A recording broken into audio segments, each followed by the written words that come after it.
Welcome to Syracuse, specifically the magical island of Ortiga. In today's video, we're exploring the top things to do in this beautiful Sicilian gem.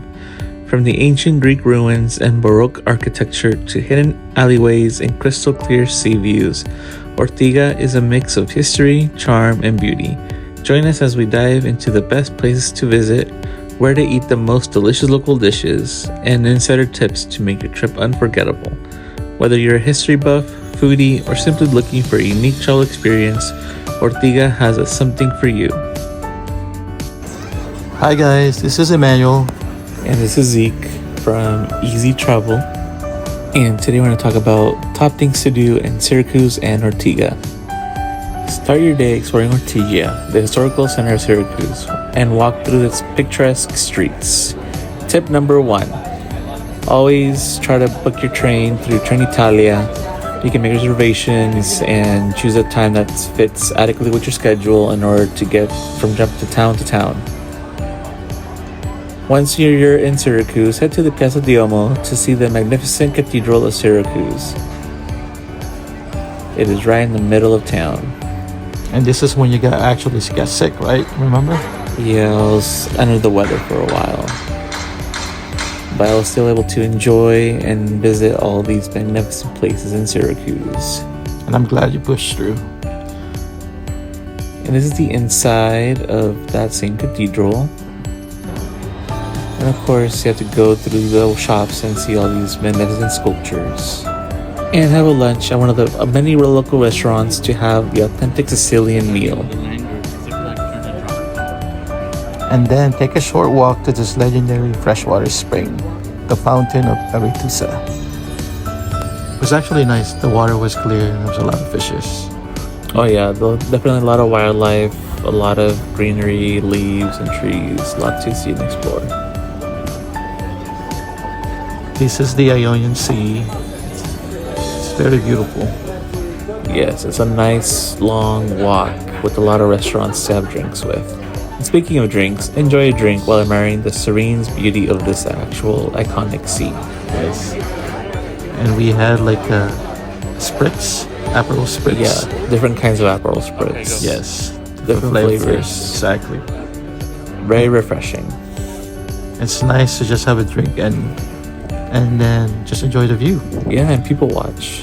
Definitely fun.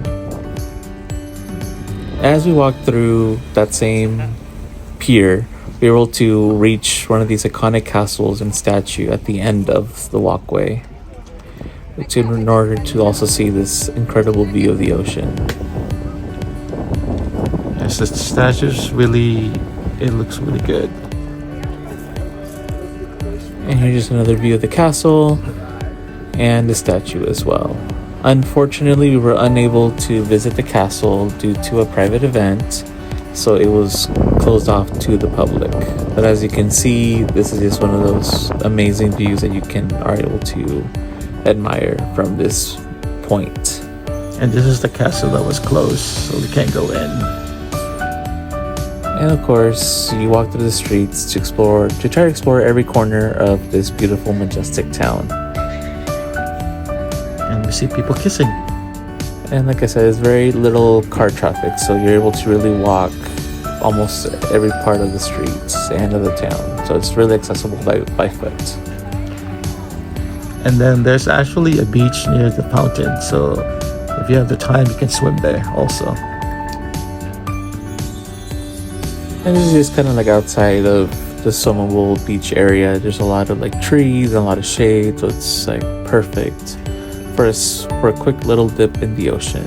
And as for tip number 2, try to stay in the heart of town, like where we were next to the Syracuse Cathedral. So this is one of those, a boutique hotel, very stunning, like very spacious. We even had like a balcony view overseeing one of the main streets in Syracuse, where all the shops, all the restaurants are at. So it was definitely a perfect location, and with breakfast included as well, which is another plus. I like this hotel because it's so, like the decoration is so like modern, but the place is so old. So just a mixture of it. It's so nice. And here's just another view of that same town, the Syracuse Cathedral, but during the nights. As you can see, it's a little more livelier. There's a lot more people gathering because it's typically around dinner time, so all the restaurants are pretty much busy at this point in town. Savor the local cuisine and be centered while enjoying your basically. Yeah, we were able to enjoy this amazing bowl of spaghetti while listening to some live music.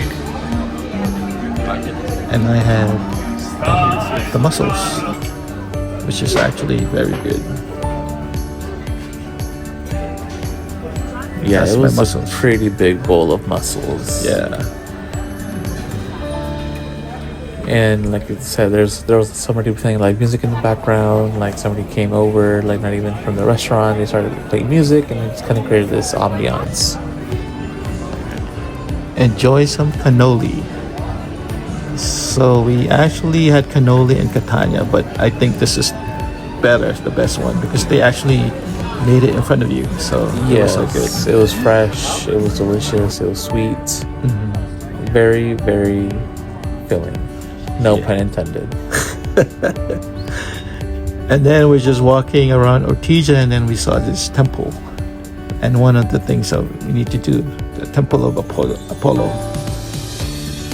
It's more spectacular to see it at night, since the daytime you can't really admire all the beautiful edges and everything. So at nighttime is definitely the best time to go see it. And just giving the the vibe. And obviously start your day off with a breakfast courtesy from the hotel. So like I mentioned earlier, it's best to just have breakfast included in order to make your transitions much more easier. And this is a video of one of the churches that we saw. There's a lot of churches around the area, and it's just nice to see kind of like the inside of all the churches. Yeah, this one was very more of a kind of a museum-like church. We had to pay to get into this one, but it had a lot of things that was meant to blocked off for the public, and also meant for kind of sightseeing, and also kind of a museum aspect to this church. And then I was actually taking a video of this thing, and we're not supposed to. So, but I got it, so sorry. And of course, the next one is we get to see some beautiful wild cats at the archaeological park of Neapolis. Yes. So technically, from where we are at in Syracuse, we're able to take the bus, as you can see on the bus map, that goes directly from where we were all the way to this park. Yeah. But we decided to walk from our place to this park, and it was a long walk, so we really recommend taking the bus because it was really hot also. And this park was just stunning. A lot of old architecture, a lot of old statues, and just it was beautiful to just kind of walk and admire everything in its path. It's very organized. You basically follow this path and you get to see all these statues. Let's take pictures and just admire all this ancient Sicilian architecture and art. Yes.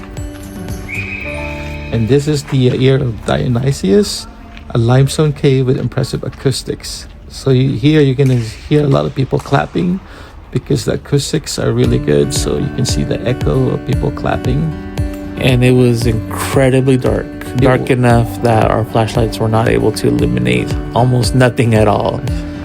But fortunately, our eyes was able to adjust, and it really didn't become that dark. And people clapping again. But yes, overall, a very stunning cave.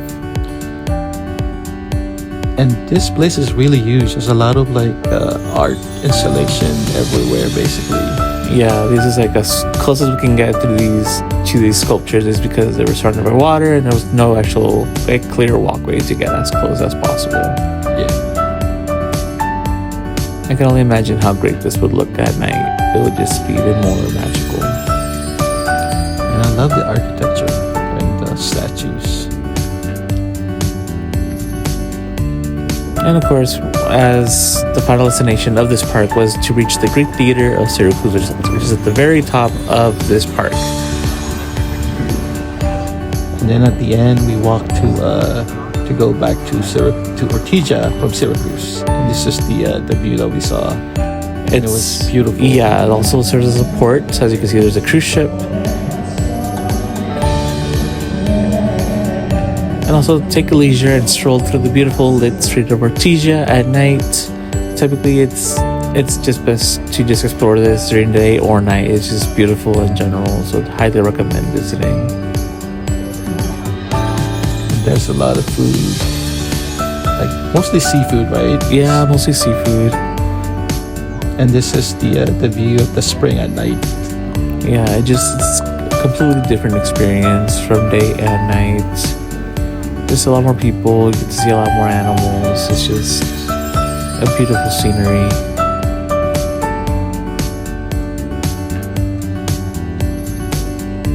Just more views of the fountain, which we were able to really admire and kind of see like the beauty with the lights and everything like that. So it was definitely a great place to just sightsee and just people watch. Stop by and get some gelato, which we did. It was so good. And of course, try to take a piece home for your journey, to get a unique souvenir and a keepsake that will capture the essence of Syracuse. Yeah, there's a lot of shops for like souvenirs, and also a lot of shops for like snacks. Yes, a lot of candy, a lot of gelato, a lot of like local pastries and food.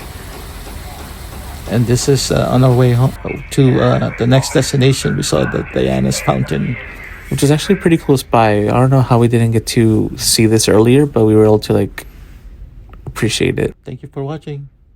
Thank you for watching. Bye. Bye.